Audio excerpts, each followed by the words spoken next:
Hello everyone, welcome to this video. In this video we are going to see the detection of breast cancer. We are predicting whether the breast cancer is in the malignant stage or the benign stage. Malignant stage refers to the initial stage and the benign stage refers to the final stage of the breast cancer. By predicting this, we can give the best treatment with respect to time. So let us start. First we need to import the libraries sklearn so that we can load this data set. So this is predefined one where we will be storing this breast cancer data set into the breast cancer variable, and we are printing that. Moving on, we will be displaying the description of this data set. So what is mean by this? We can view it here. So attribute information, which is nothing but the characteristics mentioned in the data sets which are given below. Based on this only the data set is filled. I mean each row and the column is being filled with these attributes. Okay, fine. After that we are moving to data pre-processing step, where in this step we will be loading all the datas except the target value to X and only the target value to Y. I'll say why we are doing this. After this we are printing those to check. You can see all the numeric values are given in X and only the target values 0s and 1 are given in Y. Okay. Now we are shaping those. So just to view the number of rows and column, we are having 569 rows and 30 columns. In X and in Y we are having only 569 rows which are 0s and 1s. After that we need to view the data in a data frame. We need pandas. So using the pandas, I'm creating a data frame which is with the rows will be the data and the columns I'm giving the feature names. So with the feature names, your data frame will look like this.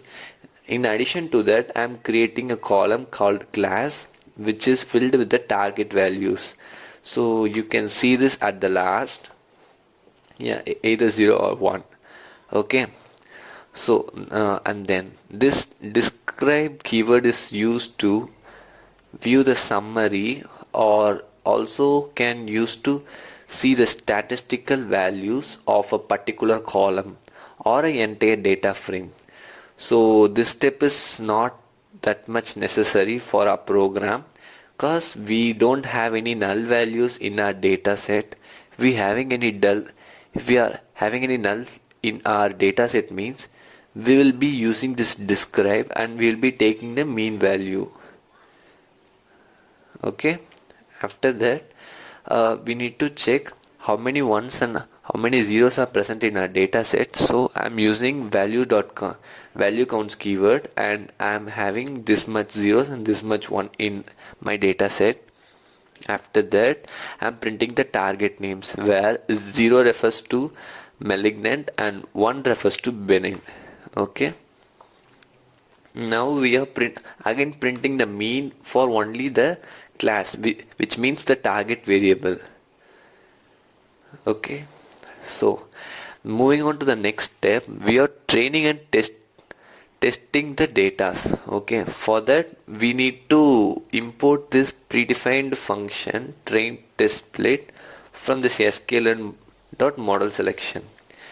Initializing 4 variables xtrain, xtest, ytrain and ytest will use to split this data set into 2.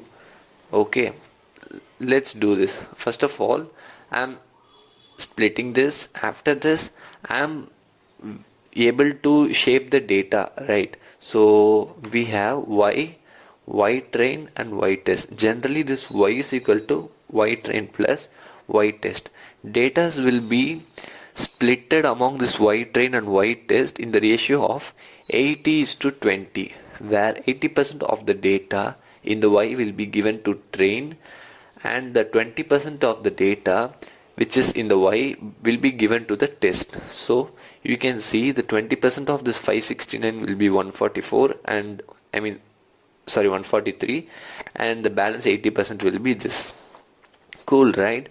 So if I want to decrease the test size, like I need only 10% for my test data and balance 90% should be under my training data, means I'll be given like this. So the test data will be of 0.1, which means 10%. So obviously you can see here. And then after doing that, I will be testing the means with the y train and y test. Why am I doing this is because of the to view the linearity between the training and the testing data. It should be same. So for that, or it should be like at least a similar one, so that we are doing this.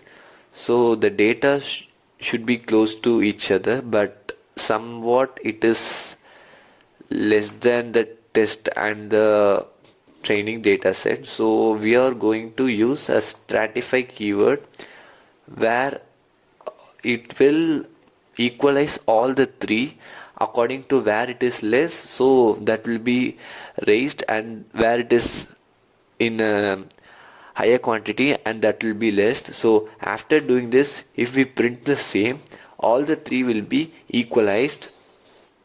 And then we are using random state.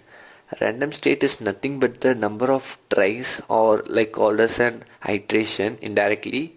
So the random state 1, which is nothing but, if you use the random state 1, means the type of data is splitted.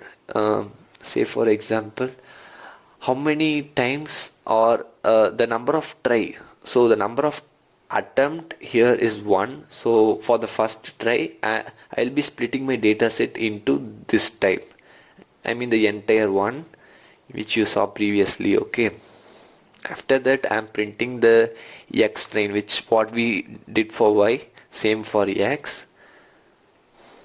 Okay, now we are going to train our model using logistic regression. Okay, logistic regression, first we need to import that, and I'm storing it in a variable called classifier. After calling it in a classifier, I'm fitting the data, or the training data into the model. After fitting that model, we need to evaluate.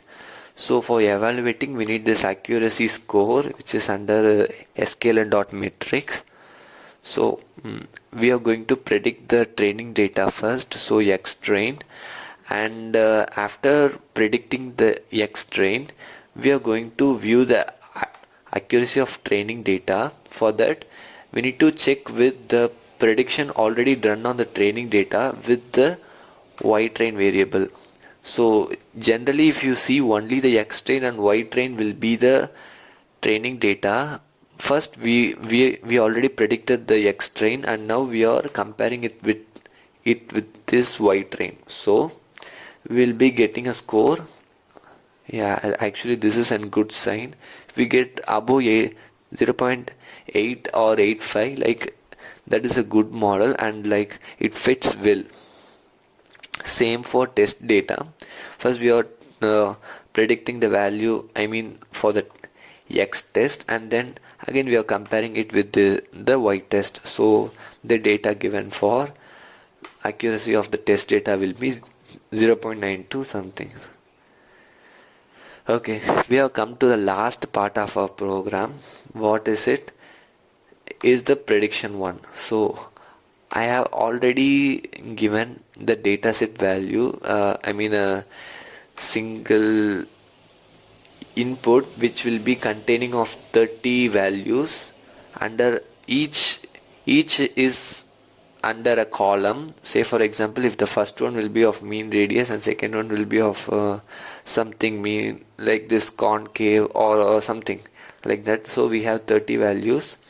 We are converting it into an array, and then we are converting that again into the array of our data set, and then we are calling this classifier to predict. So input data reshaped is what we have done here. After that, prediction. Okay, in this prediction, either we may get a chance of having 0 or 1. So if we get the chance of 0, then the cancer will be at the malignant stage. So if not, we may have the benign stage. I already done this and I already run the program with the same. We are getting 1 for these set of values. So the breast cancer is in the benign stage where the treatment should be done faster to the patient to save his life. Okay. After this, a bonus tip where we can use KNN and also SVM to do the same. But if you want to check the accuracy of among these three, logistic regression have the most high accuracy, where you can see I have imported this KNN and used this score keyword to check the accuracy of training and testing data, which is really well, but that is not up to level of logistic regression. So this is also a reason why I took this logistic regression, because it fits well for the categorical values. So that's all for this video, guys. Thank you.